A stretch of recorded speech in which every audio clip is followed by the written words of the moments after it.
नमस्कार साथियों, मंजिल की मुस्कुराहट चैनल में आप सभी का स्वागत है। हमारी आज की कहानी का नाम है वक्त का पलटवार। शोभा बिटिया, अपनी सास से ज़रा होशियार से रहना, बड़ी सीधी बनती है समधन जी। अपना यह सीधापन दिखाकर ही उन्होंने दामाद जी को अपने जाल में फंसा रखा है। मेरी बिटिया, मुझे तो डर है कहीं तुम सारी उम्र इन लोगों की सेवा ही न करते रह जाओ। किसी तरह दामाद जी से कहकर अपना एक अलग घर ले लो। शोभा की माँ अपनी बेटी को फ़ोन पर अनमोल ज्ञान दे रही थी तो शोभा बोली, माँ आप चिंता मत कीजिए, आपके दामाद मेरी सारी बात मानते हैं। धीरे धीरे मैं पूरी तरह उन्हें अपनी मुट्ठी में कर लूँगी। बस कुछ ही दिनों की बात है, फिर आप देखना, उन्हें लेकर आपकी बेटी जल्दी ही अलग घर में चली जाएगी। शोभा ने अपनी माँ को भरोसा दिलाया और दोनों माँ बेटी खिलखिलाकर हंस पड़ी। तभी बाहर से आवाज़ आई, अरे बहू, 2 दिनों से तुम्हारे धुले हुए कपड़े बाथरूम में गीले ही पड़े हैं, उन्हें छत पर फैला दो, नहीं तो खराब हो जाएंगे। सुनीता जी ने आंगन में झाड़ू लगाते हुए कहा, अच्छा फैला दूंगी, आप तो दिन भर मेरे पीछे ही पड़ी रहती हैं। शोभा ने अपने कमरे से तेज आवाज़ में जवाब दिया, बहू इसमें चिल्लाने की क्या बात है, क्यों ना चिल्लाऊं, कपड़े मेरे हैं, मैं उन्हें सुखाऊं या ना सुखाऊं, आपके सर में क्यों दर्द हो रहा है। अगर कपड़े खराब हो भी जाएंगे तो मैं आपसे नहीं मांगूंगी, अपने काम से मतलब रखा कीजिए। शोभा तेज कदमों से चलती हुई बाहर निकली और गुस्से में एक के बाद एक कपड़ा बाल्टी में पटकने लगी। हे भगवान, अब तो इस घर में रहना ही मुश्किल हो गया है। थोड़ी देर बिस्तर पर लेट क्या गई, यहाँ तो तूफान ही खड़ा हो गया। आप सब लोग तो यही चाहते हैं कि मैं नौकरानी बनकर पूरे घर का काम करती रहूं, दिन भर सबकी सेवा करती रहूं, जैसे बहू इंसान नहीं पत्थर हो। शोभा अनवरत बोलती जा रही थी और उधर उसकी सस सुनीता जी को समझ नहीं आ रहा था कि आखिर उन्होंने ऐसा क्या कह दिया जो बहू इतना भड़क उठी। साल भर पहले ही तो सुनीता जी ने अपने बेटे विक्रम का विवाह शोभा से किया था। बहुत सी लड़कियां देखने के बाद उन्होंने एम.कॉम तक पढ़ी और खूबसूरत दिखने वाली शोभा को अपने बेटे विक्रम के लिए चुना था। सुनीता जी तो उसे देखते ही उस पर मोहित हो गई थी।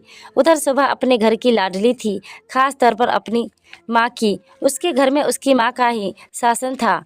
आए दिन शोभा की माँ उसे अलग घर लेने के लिए उकसाती रहती थी। उन्होंने उसके मन में यह बात बैठा दी थी कि अगर संयुक्त परिवार में रहोगी तो मन मार कर जीना पड़ेगा। वैसे तो शोभा के ससुराल में किसी चीज़ की कमी नहीं थी, परंतु फिर भी उसके मायके के मुकाबले उनकी स्थिति थोड़ी कमज़ोर थी। उसके ससुर श्री राम नारायण जी एक प्राइवेट बैंक में कैशियर के पद पर थे। उनकी तनख्वाह कुछ ज़्यादा नहीं थी, परंतु सुनीता जी ने कम तनख्वाह में भी अपने घर को बड़े ही सुव्यवस्थित ढंग से चलाया था। साथ ही अपने इकलौते बेटे विक्रम को भी अच्छी शिक्षा देकर उसके पैरों पर खड़ा किया और इस काबिल बनाया कि आज वह एक बहुत बड़ी मल्टीनेशनल कंपनी में हेड मैनेजर के पद पर कार्यरत था। उसकी कंपनी की शाखाएं देश विदेश में फैली हुई थी और हेड मैनेजर होने के नाते विक्रम को अक्सर अलग अलग शाखाओं का दौरा करने के लिए जाना पड़ता था। विक्रम को इस बात का पूरी तरह एहसास था कि उसके माँ पिता ने कितनी कठिनाई से और कितना संघर्ष करते हुए उसे उसके पैरों पर खड़ा किया था। इसलिए अपने माता पिता से उसे बहुत ज़्यादा लगाव था। इसलिए अपने वेतन में से कुछ हिस्सा अपनी पत्नी शोभा को देकर वह बाकी का वेतन अपनी माँ के ही हाथों में रखता था। कुछ महीने तो शोभा यह सब देखकर चुप रही, लेकिन धीरे धीरे उसकी माँ ने उसके ससुराल में दखल देना शुरू कर दिया। हर रोज़ फ़ोन पर बात करते हुए उसकी माँ पूरे घर का हाल चाल सुनती थी और शोभा भी दिन भर होने वाली घटनाओं का पूरा ब्यौरा अपनी माँ को देती थी। अपने पति के वेतन के विषय में जब उसने अपनी माँ को बताया तो उसकी माँ ने उसे साफ कह दिया कि उसके पति के वेतन पर केवल उसी का हक है और बेटी को उसका हक दिलाने के लिए माँ ने उसे गुरु मंत्र भी दे दिया। बस फिर क्या था, अगले ही दिन शोभा ने घर में हंगामा खड़ा कर दिया कि या तो उसका पति अपना पूरा वेतन उसे देगा, नहीं तो वह ससुराल छोड़कर अपने मायके चली जाएगी। उसकी बात सुनकर विक्रम सदमे में आ गया, लेकिन सुनीता जी और राम नारायण जी घर में कोई कलेश या झगड़ा नहीं चाहते थे, न ही वह अपने बेटे का घर तोड़ना चाहते थे। इसलिए उन्होंने उसकी बात को चुपचाप स्वीकार कर लिया। लेकिन उसके बाद से शोभा की हिम्मत बढ़ती चली गई। एक बार जो उसका मुंह खुला तो उसने अपनी सास की हर बात का उल्टा जवाब देना शुरू कर दिया। अब तो आए दिन घर में झगड़े होने लगे और शांति का नामो निशान तक ना रहा। घर के झगड़ों से परेशान आकर सुनीता जी शाम को कुछ देर के लिए अपनी सहेलियों के साथ मंदिर चली जाया करती थी। राम नारायण जी, जो घर में हमेशा से शांति चाहते थे, अपनी पत्नी को समझाया करते थे कि बहू के मुंह लगना उचित नहीं है, और वे स्वयं भी इसी कारण से ऑफिस से लेट आने लगे। इधर विक्रम तो दोनों तरफ से फंस चुका था। एक तरफ जन्म देने वाली माँ, जिसने अपने त्याग और बलिदान से उसे एक लायक इंसान बनाया था, उस माँ को वह कोई कठोर बात बोल भी कैसे सकता था, और दूसरी ओर अपनी पत्नी शोभा के सामने बोलने की उसकी हिम्मत नहीं होती थी। यदि कभी समझाने की कोशिश भी करता तो शोभा या तो तपाक से उल्टा जवाब दे देती या फिर घरियाली आंसू बहाने लगती। अब तो शोभा आए दिन कोई न कोई हंगामा खड़ा कर देती और दिन रात एक ही रट लगाए रखती कि वह इस घर में नहीं रहेगी, उसे या तो उसके मायके पहुंचा दिया जाए या फिर वे दोनों दूसरा मकान किराए पर लेकर रहे। आज शाम को जब विक्रम ऑफिस से आया तो सीधे अपने कमरे में गया। कमरे में शोभा विक्रम के कान भरने के लिए पूरी तैयारी के साथ बैठी थी। उसके बाल बिखरे हुए थे और अस्त व्यस्त कपड़ों में गुस्से में बैठी थी। यह क्या हालत बना रखी है तुमने अपनी? इस तरह क्यों बैठी हो? आज माँ से फिर से झगड़ा हुआ क्या? और नहीं तो क्या, तुम्हारी माँ ढंग से बात कहाँ करती है मुझसे? शोभा शेरनी की तरह गुर्राने लगी और दोपहर को हुई सारी घटना उसने नमक मिर्च लगाकर अपने पति के समक्ष प्रस्तुत कर दी और फिर शराफत की मूर्ति बनकर आंखों से आंसू बहाने लगी। विक्रम उसकी बातों में आ गया और फौरन अपना निर्णय सुना दिया कि कल ही वे लोग इस घर को छोड़ देंगे। यह बात सुनते ही शोभा की उदासी और आंखों के आंसू ऐसे गायब हो गए जैसे गधे के सिर से सींग। अगले दिन सुबह जल्दी उठकर विक्रम घर से निकल गया और सुबह अपनी माँ को फ़ोन लगाकर अपनी जीत की खुशी साझा करने लगी। दोपहर को विक्रम घर आ गया और आते ही माँ से बोला, माँ मैंने किराए पर घर देख लिया है, मैं और शोभा अब उसी मकान में रहेंगे। सुनीता जी को इस बात का अंदेशा पहले से ही था, इसलिए उन्हें कुछ ज़्यादा हैरानी नहीं हुई। भारी दिल से वह केवल इतना ही बोली कि अपने पापा को आ जाने दो, उनसे बात करके चले जाना। नहीं माँ, अब मैं किसी का इंतज़ार नहीं कर सकता। हर दिन के झगड़े से अच्छा है अलग रहकर शांति से जीवन व्यतीत करें। ठीक है बेटा, मैं तुम्हें रोकूंगी नहीं, क्योंकि अब तुम बच्चे नहीं रहे। जैसा तुम्हें ठीक लगे और जितने सामान की तुम्हें ज़रूरत हो ले जा सकते हो। वैसे भी यह सब कुछ तुम्हारा ही तो है। इतना बोलते बोलते उनकी आवाज़ कांपने लगी और दिल का दर्द आंसुओं के जरिए बाहर आ गया। कुछ ही देर में विक्रम जाकर एक ट्रक ले आया और साथ में कुछ मजदूर भी। 1 घंटे में सारा सामान ट्रक में चढ़ा दिया गया और उसी ट्रक के पीछे पीछे दोनों पति पत्नी भी अपनी कार में बैठकर चले गए। दोनों में से किसी ने भी जाते वक्त माँ और पिताजी से एक बार मिलना भी जरूरी नहीं समझा। इधर अपने कमरे में बैठी हुई सुनीता जी अपने दिल में दुख का सैलाब लिए कमरे की खिड़की से उन्हें जाते हुए देख रही थी। कुछ देर बाद जब राम नारायण जी ऑफिस से घर लौटे तो घर खाली देखकर उन्हें बड़ी हैरानी हुई। सुनीता, यह सारा सामान कहाँ गया और बहू भी कहीं दिखाई नहीं दे रही। विक्रम ऑफिस से नहीं लौटा क्या? सुनीता, मैं तुमसे बात कर रहा हूँ। जी जी, क्या कहा आपने? सुनीता जी अपने ख्यालों से बाहर आई। यह सब क्या है सुनीता? राम नारायण जी द्वारा यह प्रश्न पूछे जाने पर सुनीता जी उनसे गले लगकर फपक कर रो पड़ी। राम नारायण जी ने देखा कि सुनीता जी का आंचल आंसुओं से भीग चुका था। उनकी अनुभवी आंखों ने सारा मसला तुरंत समझ लिया। उन्हें दुख तो बहुत हुआ, पर हर दिन के झगड़े से अच्छा है कि दोनों जगह शांति तो रहेगी, यह कहकर उन्होंने खुद को और अपनी पत्नी को दिलासा दिया। लेकिन उस रात दोनों पति पत्नी ने खाना नहीं खाया, लेकिन धीरे धीरे उन्होंने अपने मन को समझा लिया। दिन बीतने लगे। विक्रम और शोभा को गए हुए करीब 1 वर्ष हो चुका था। ठीक दीपावली के 10 दिन बाद ही दोनों ने घर छोड़ा था। दीपावली का त्यौहार आया तो हर घर में धूमधाम से दीपावली मनाई जा रही थी। दीप जलाए जा रहे थे, लेकिन सुनीता जी और राम नारायण जी के दिल में कोई उत्साह या उमंग नहीं थी। वे दोनों उदास बैठे हुए केवल अतीत की यादों में खोए रहे। केवल रीति निभाने के लिए सुनीता जी ने शाम को एक दीपक जलाकर आंगन में रख दिया। दीपावली के अगले दिन जब सुनीता जी शाम को मंदिर के लिए निकलने लगी तो उनके पास एक अनजान औरत का फोन आया। पहले तो उस अनजान औरत ने सुनीता जी को नमस्कार किया, फिर बताया कि वह जल्दी ही दादी बनने वाली है। सुनीता जी यह सब सुनकर हैरान थी और उनसे पूछने लगी कि वह कौन है और उन्हें कैसे जानती है। उन्होंने बताया कि शोभा और विक्रम उनके मकान में ही रहते हैं। आज शोभा की तबीयत अचानक खराब हो गई तो वे उसे अपनी कार में बैठाकर उसे अस्पताल ले आए हैं, क्योंकि विक्रम कंपनी के काम से एक हफ्ते के लिए देश से बाहर है और शोभा की डिलीवरी होने वाली है। इसलिए विक्रम से हमने ही आपका फ़ोन नंबर लिया है। सुनीता जी ने उनसे पूछा कि वह किस अस्पताल में गए हैं तो उन्होंने बताया कि वे आशीर्वाद अस्पताल में हैं।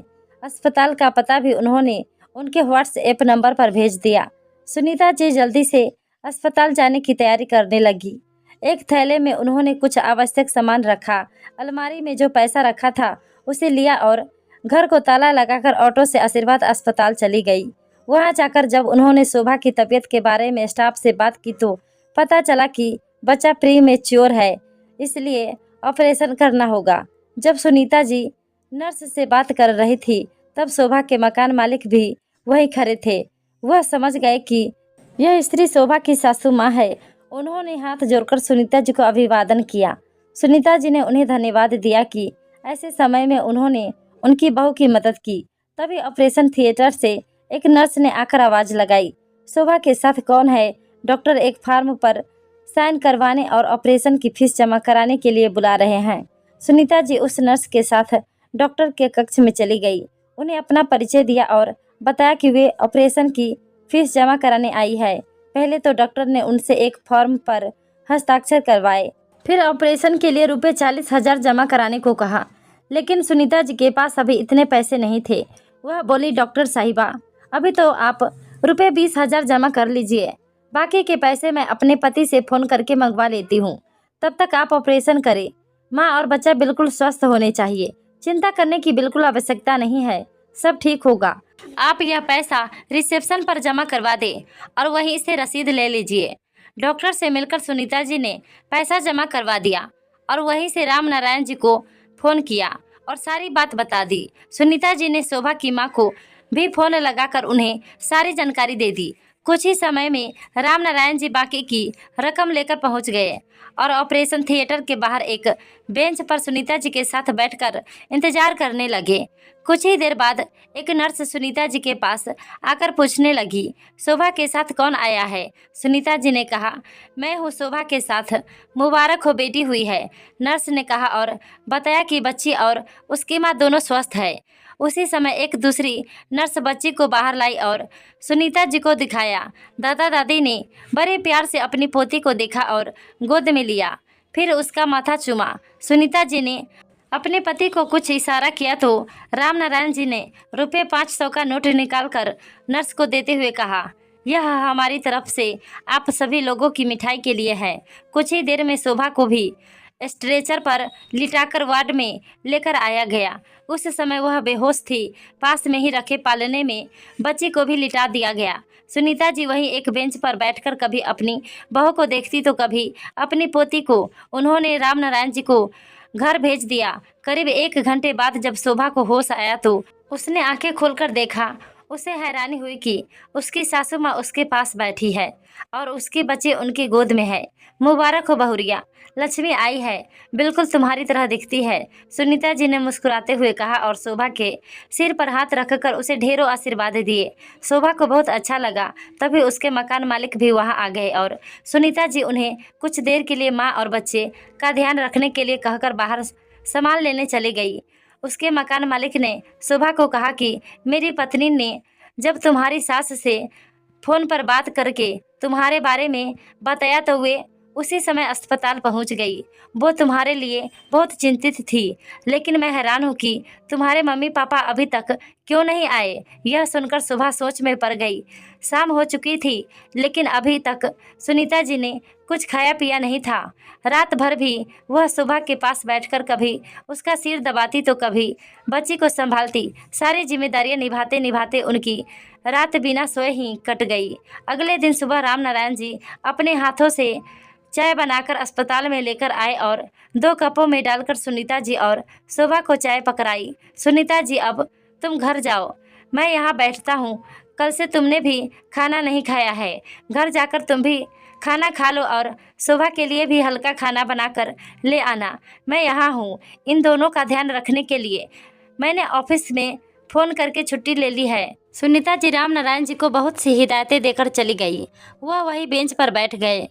करीब 1 घंटे के बाद उन्होंने शोभा से कहा, बेटा मैं ज़रा बाहर बैठता हूँ, कोई चीज़ चाहिए तो नर्स से कहलवा देना। इतना कहकर वे कमरे से बाहर निकल आए। शोभा के बगल वाले बेड पर भी एक स्त्री लेटी हुई थी। उसकी देखभाल के लिए उसके साथ उसकी माँ बैठी हुई थी। जब राम नारायण जी वार्ड से बाहर आए तब उस औरत की माँ ने शोभा से कहा, तुम्हारे मम्मी पापा तो बहुत अच्छे स्वभाव के हैं, खासकर तुम्हारी मम्मी का स्वभाव तो लाजवाब है। कैसे बेचारी रात भर तुम्हारी सेवा करती रही। यह दोनों मेरे मम्मी पापा नहीं, सास ससुर है। क्या आश्चर्य से शोभा का मुंह देखने लगी। फिर उसने कहा, क्या कोई सास ऐसी भी होती है? कल से बिना खाए पिए तुम्हारी सेवा करने में लगी हुई है। यहाँ बैठकर उनकी नज़रें एक पल भी तुम दोनों से नहीं हटी। बेटी तुम तो बहुत खुशनसीब हो जो तुम्हें ऐसे सास ससुर मिले हैं। वार्ड में बैठे सभी लोग अब तक यही सोच रहे थे कि वह तुम्हारी मम्मी पापा है। कोई सास अपनी बहू के लिए इतना सब कुछ कर सकती है, यह तो मैंने पहली बार देखा है। अगर हर सास तुम्हारी सास जैसी हो जाए तो कोई बहू जलकर नहीं मरेगी, कोई बहू जहर खाकर या नदी में डूबकर अपनी जान नहीं देगी। बेटी मैं तो तुम्हें इतना ही कहूँगी कि कभी अपनी सास को कोई तकलीफ मत देना, कभी उनसे कठोर बातें मत बोलना, और अगर सच्चे मन से उनकी बुढ़ापे में सेवा करोगी ना तो इनकी आत्मा तुम्हें आशीर्वाद देते नहीं थकेगी। उस औरत की बातें सुनकर शोभा अस्तबद्ध रह गई और सोचने लगी, ठीक ही तो कहा आंटी ने। मेरी माँ भी एक औरत है और सास भी, लेकिन दोनों में कितना फ़र्क है। एक केवल शासन करना सिखाती है और दूसरा नम्रतापूर्वक अपना कर्तव्य निभाना जानती है। अतीत में हुए अपमान को भूलकर तकलीफ झेलते हुए भी अपने बेटे के घर को संभालने में लगी है। कितनी गंभीरता और सहजता से सासू माँ अपना फर्ज निभाती जा रही है। बेटा चाय पी लो। राम नारायण जी की आवाज़ से शोभा का ध्यान भंग हो गया।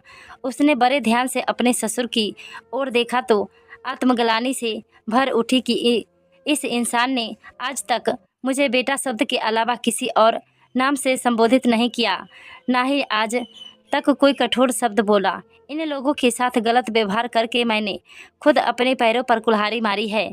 आज तो मुझे खुद पर ही शर्म आ रही है। सोचते सोचते उसे अपने ससुर जी की आवाज़ सुनाई दी। देखा तो वह पास वाली आंटी को कह रहे थे, बहन जी आपको एक कष्ट दे रहा हूँ, क्या आप मेरी बहू को सहारा देकर उठने में मदद करेंगी ताकि वह चाय पी ले। वह औरत उठी और शोभा की मदद करने लगी। कुछ ही देर में सुनीता शोभा के लिए खिचड़ी और बच्ची के लिए कुछ साफ सुथरे कपड़े लेकर आ गई। शोभा को आराम से बैठाकर चम्मच के साथ अपने हाथ से खिचड़ी खिलाने लगी। आज शोभा को यह खिचड़ी किसी मोहन भोग से कम नहीं लग रही थी, लेकिन शोभा ये सोच कर परेशान थी कि आखिर उसके मम्मी पापा अभी तक आए क्यों नहीं। शाम हुई तो शोभा के मम्मी पापा भी उससे मिलने आ गए। अंदर आते ही उन्होंने देखा कि सुनीता जी शोभा के बालों में तेल लगा रही थी। वे आकर बेड के पास बड़े बेंच पर बैठ गए। कुछ देर बाद सुनीता जी किसी काम से वार्ड से बाहर आ गई। शोभा ने देखा कि उसकी माँ और पिता का चेहरा मुरझाया हुआ था। उनके चेहरे से खुशी दूर दूर तक गायब थी। कारण पूछने पर उसकी माँ के चेहरे पर दुख के भाव आ गए और भरी आंखों के साथ रोआन से स्वर में बोली, क्या बताऊं बिटिया, तेरी भाभी ने अपनी माँ के बहकावे में आकर घर में बवाल खड़ा किया हुआ है। आए दिन घर में झगड़े करती है और अगर मैं कुछ बोलूँ तो सास ससुर द्वारा बहू को टॉर्चर करने के आरोप में पुलिस को घर पर बुला लेती है। आज तो उसने हद ही पार कर दी। हम पर केस करने की धमकी देकर अपना सामान उठाकर मायके चली गई। आगे क्या होगा ये सोच कर तेरा भाई तो चिंता के मारे घुला ही जा रहा है। क्या करूं, कुछ समझ नहीं आता। शोभा यह सब सुनकर हैरान रह गई। वह सोचने पर मजबूर हो गई कि जैसी फसल हम बोते हैं हमें फल वैसा ही मिलता है। यह सब मेरा और मेरी माँ के कर्मों का ही फल है। स्वार्थवश अपने अहम में हंसता खेलता परिवार तोड़ दिया। सच में ऊपर वाले की लाठी में आवाज़ नहीं होती। अच्छे लोगों को सताने की सज़ा तो उन्हें मिलनी ही थी। वक्त ने पलटवार करके अपना हिसाब चुकता कर लिया था। कुछ ही देर में सुनीता जी आ गई और एक थैले में कुछ सामान रखकर सुनीता जी ने कहा, सुबह जितना मुझसे बन सका मैंने कर दिया। अब तुम्हारे मम्मी पापा आ गए हैं, अब मैं घर चलती हूँ। आज तक की दवाइयों का और अस्पताल के बिल का भुगतान मैंने कर दिया है। सारी रसीदें तुम्हारे तकिए के नीचे रखी है। विक्रम आएगा तो उसे मेरी तरफ से बधाई देना। इतना कहकर चलने के लिए जैसे ही वे पीछे मुड़ी, अचानक उन्हें लगा कि उनका आंचल कहीं फंस गया है। उन्होंने पीछे मुड़कर देखा तो शोभा ने उनका आंचल थामा हुआ था और आंसू पूरित आंखों से उनकी ओर ही देखती जा रही थी। आप हमें छोड़कर जा रही है माँ? क्या अपनी इस मूर्ख बेटी को माफ़ नहीं करेंगी? शोभा ने कहा तो सुनीता जी ने झट से उसे अपने गले से लगा लिया और उसके माथे को सहलाते हुए बोली, अरे कभी माँ भी अपनी बेटी से नाराज होती है। हजारों में से चुनकर तुझे अपने घर की बहू बनाकर लाई थी तो तुम मूर्ख कैसे हो गई? तुम मेरी बहू नहीं बेटी हो और मैंने तुम्हें हमेशा से अपनी बेटी ही समझा है। यह सुनकर शोभा रोने लगी तो सुनीता जी की आंखों से भी ममता का झरना फूट पड़ा। फिर खुद को संभालते हुए बोली, बस बेटा, तुम्हारा शरीर अभी कमज़ोर है, टाँके खुलने का डर रहता है। ऐसा कहते हुए अपनी साड़ी के पल्लू से शोभा के आंसू साफ करने लगी। अगले दिन विक्रम अपने टूर से वापस आ गया और तुरंत अपना सामान घर पर रखकर सीधे अस्पताल चला आया। माँ को शोभा के पास देखकर उसे आत्मग्लानि हुई, लेकिन जब उसने शोभा और अपनी माँ को एक साथ मुस्कुराते हुए देखा तो झट से अपनी माँ के पास दौड़कर उनके चरण छूकर प्रणाम किया। उसी समय राम नारायण जी भी वहाँ पहुँच गए। विक्रम ने अपने माता पिता से मिलकर अपने व्यवहार के लिए उनसे माफ़ी मांगी। सुनीता जी और राम नारायण जी ने सब कुछ भूलकर उसे अपने गले से लगा लिया। उसके बाद विक्रम ने अपनी नन्ही सी गुड़िया को गोद में लिया। शोभा ने विक्रम को स्पष्ट कह दिया कि अब वह किराए के मकान में ना जाकर माँ के साथ अपने घर जाएगी। कुछ दिन बाद अस्पताल से छुट्टी मिलने पर वे सभी लोग मुस्कुराते चेहरे लिए अपने घर वापस आए। नन्ही सी जान सबके हाथों का खिलौना बनी हुई थी। शोभा पर काम करने का अभी प्रतिबद्ध था तो शाम के समय सुनीता जी ने शोभा के पास आकर कहा, बेटा मैं जरा बाजार जा रही हूँ, बाहर से ताला लगा देती हूँ ताकि तुम्हें बार बार उठना ना पड़े। और वह चली गई। जब शोभा सोकर उठी तो देखा कमरे की लाइट जल रही थी। वह धीरे से कमरे से बाहर निकली तो देखा आंगन में रंगोली बनी हुई थी और वहाँ पर बहुत से दीपक रखे हुए थे जिन्हें माँ बैठकर जला रही थी। माँ, दिवाली तो कब से बीत गई, फिर आज यह सब क्यों? शोभा ने पूछा तो सुनीता जी मुस्कुराते हुए बोली, मेरे बच्चे मेरे घर 1 वर्ष के बाद आए हैं तो दिवाली तो अभी ही मनाऊंगी ना। 1 वर्ष पहले मेरे घर की लक्ष्मी दिवाली के बाद गई थी और दिवाली के बाद अपने साथ मेरी पोती को भी लेकर आई है। इसी खुशी में मैंने आज दिवाली मनाई है। जाओ तुम भी अच्छी सी साड़ी पहन लो और गुड़िया को भी सुंदर से कपड़े पहना दो, फिर हम सब मिलकर दीपक जलाएंगे। शोभा का हृदय गदगद हो गया। घर के दरवाजे पर खड़ा विक्रम यह दृश्य देखकर निहाल हो रहा था। तैयार होकर दोनों ने परात में दीपक जलाए और झुककर अपने माँ पिताजी के पैर छूकर प्रणाम किया। आंगन में रखी परात में जो दीपक जल रहे थे आज उनकी लौ सुनीता जी को बहुत सुंदर लग रही थी। वह बिना पलक झपकाए उन जलते दियों को देखती जा रही थी। वे जलते हुए दीपक उसे यूँ लग रहे थे मानो उनकी लौ से उसका जीवन ही जगमगा गया हो।